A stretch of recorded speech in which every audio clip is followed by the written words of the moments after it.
So what you got here?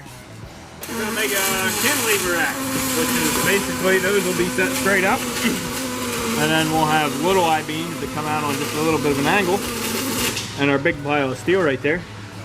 Gonna be throwing up one there, clean up the yard a little bit, make Brian happy.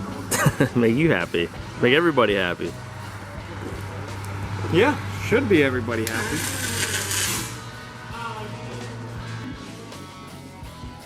Cutting with the CNC for the steel rack that we're going to be making here. Cut out the holes so it's adjustable arms for the steel rack, and thanks to our extended gantry on the CNC machine, that we're able to offset parts off of the table and still be able to plasma cut them, and also use a rotary too, so we can do 3D and cut around pipes and stuff like that.